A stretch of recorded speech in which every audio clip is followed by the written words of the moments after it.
I'm based at Ashford, and it's my job, along with Melanie Fry, to deal with the public and obviously liaise with our neighbours. First thing I'd like to do is apologise for the room. This was a recommendation of Julie Wasmer. We did have another location.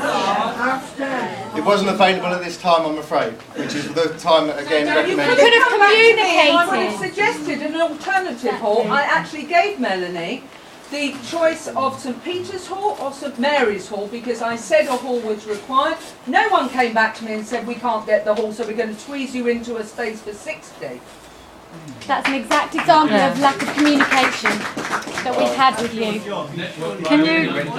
Can you tell us why we've got an unsuitable venue? Just continue, please.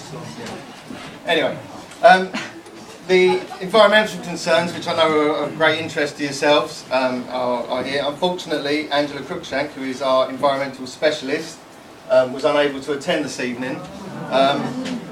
But she has put together a few slides for me, which I will be presenting. And be assured, she has been and visited the site, along with some of our other colleagues here tonight. She is well aware of the situation, and she is up to speed and would answer any further questions should you have them afterwards.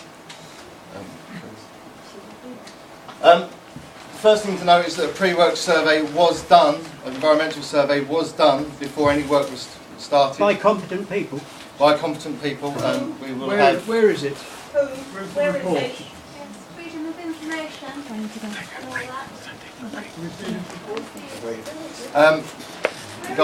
Just let the chat continue because our time is running out, so we really do need to have time for questions. We do have those surveys. Where are they? They have not been made publicly available at this point in time. Why? Because there's no requirement for us to do so. However... Why? Can I ask if we can please continue and we'll take questions and answers at the end.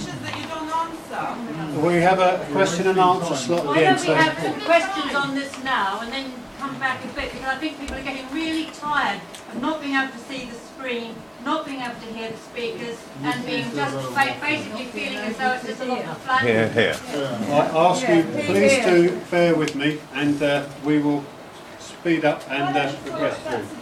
We've been bearing with you for 2 weeks while you tear this our community apart. So you're asking us to bear with you some more.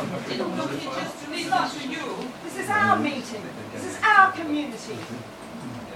You come in here in the absolute disregard for this community with your arrogance and absolute contempt for this community. Can I just ask that please can we just finish this presentation and then we will have a question and answer session? Okay. How much longer? You're paying for time. We've just... Sorry, can we just give the network Can I just 5 more minutes, please? I think John has agreed. 5 minutes and then questions. Okay. Give them 5 minutes. Can I just say, okay, we can answer all questions afterwards, and anything that anyone wants to forward to us, we will respond to. But you haven't. She sent you a list of stuff.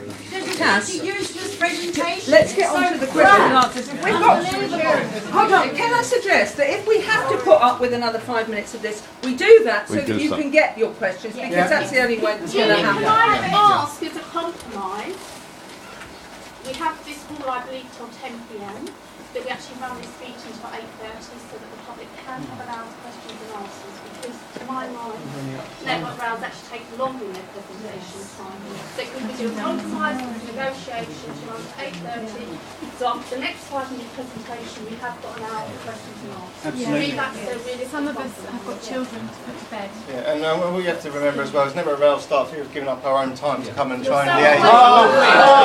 As have all of you, and you know we've given up a lot of our time. Some of us have been running 18-hour days for this campaign for 2.5 weeks. So don't talk to me about time. As have I. You've got good salary. Can we just have the last 5 minutes of presentation, I've asked for please? that. He's very provocative. Can we just carry on and then we will have a question and answer session? Can you answer my question, please? I asked if we negotiate a compromise till 8:30. Can you answer? Till 8:30. Can we do that? We have the hall till 10 o'clock. We're available until 8:30. Our intention was to close the meeting at 8, as was the arrangement, but I'm very happy to extend question and answers. If it's a compromise, you know we've got hours to so you can carry on for 5 minutes. Again, daily site inspections were carried out on the site prior to any work taking place. Again, these were done by competent people. The risk of birds nesting was identified well before the work took place as part of our works package plans. These are safe systems of work that we have to put together before any work takes place. We are required to do so. We did consult with Natural England to advise on the scope of the works. We were obviously concerned as well with the fact that there's a triple SI site and a conservation area nearby. All these things were taken into consideration. Let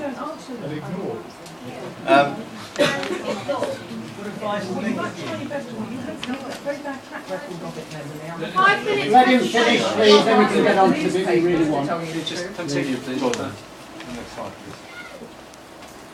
Never Rail as a company is well aware of the Wildlife and Countryside Act. We do adhere to it at all times. We are well aware of the offence to intentionally take, damage or destroy the nests of birds while in use or being built. We're also well aware of the penalties, and we would take adequate steps so that we do not do that. You've already done it. You've already done it. Not taken adequate steps. So you're going to go away and come back with it? Again, can we do the questions and answers at the end, please? There's no reference in the Wildlife and Countryside Act to specific dates when vegetation work cannot take place. Unfortunately, birds are in changing climates, or different birds that nest at different times. All they state is that you must be aware if there is a risk, and that you must adequately be aware of that risk at all times. What about all the ground-bearing animals then?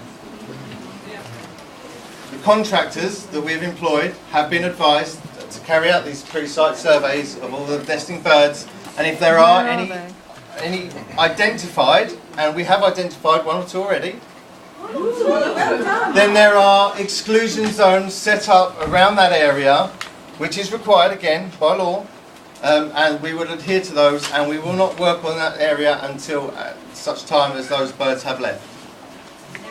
The noise of your work will scare them away anyway, so you won't have to work around them. Sorry, can we Is that not it? film? Can we get on with We questions don't now? agree to filming. Can we ask Well, you no, to you stop? did you ask This is us the to public stop? meeting Did you and ask we us to can stop film. filming? They just try it out, don't they? It's Just our try it out. meeting. This is a public meeting and you can't stop us from filming it. But you're trying it on like you try everything on. Questions and answers now? Yeah, I'll do it as quick as possible. Yeah, I'm now going to pass over to Martin Pope. Good evening. Sorry, I will be as brief as I can. Because I understand 2 minutes to allow yourself plenty of time for questions. I've been asked to come along today from the Network Rail. I work for Network Rail to explain, try and explain the proposed methodology in how the works will be undertaken. And we've looked at a phase 1 process, which will be to remove the younger sycamore regrowth broadleaf species at the track edge, which will allow, once that's done, will allow further surveys to be undertaken, because as you understand, surveying process for this kind of work is an ongoing process. It's not just a one-off and then we go in and then we do what we have to do. We have to continue each day as we go, and as Glenn has said, anything that's been identified, and exclusion zones have to be set up as per our legal obligations in terms of the Wildlife and Countryside Act. Once these surveys have been complete, that will determine as to species that are there, if they are there, and dependent on what is discovered once the lower, younger broadleaf species has been removed, that will allow us to either continue with the work or re-evaluate what needs to be done. Do you want to go to the next slide? This is just very, very brief. The specification that's been discussed already this evening by Simon is one specification in terms of vegetation management, and that falls within one company standard. There are various company standards that Network Rail has to work to, and there is one specifically for vegetation. And this one is just to give you an indication that Network Rail's requirements in terms of the company standards have to, in terms of the line speed, which is greater than 60 miles an hour on this section of track, it has to maintain its 0 to 5 metre lateral distance from the running edge, totally clear of woody species, and that includes a vertical line, so an infinity line. So that's another specification in addition to the one that Simon's spoken about, but this does exclude general ground and scrub clearance for the safe removal of the trees. So for example, where Simon has specified that larger trees need to come out on the top 2/3 of an embankment because of these proposed works and the explanation he's given today, then obviously the ground and scrub clearance has to be undertaken as well to allow the contractors or whoever's undertaking the work to work in a safe environment. I'm sorry that that's very brief and I've sped through that, but I have sped through that for your benefit, so there's more time for your questions and answers. Thank you. Okay.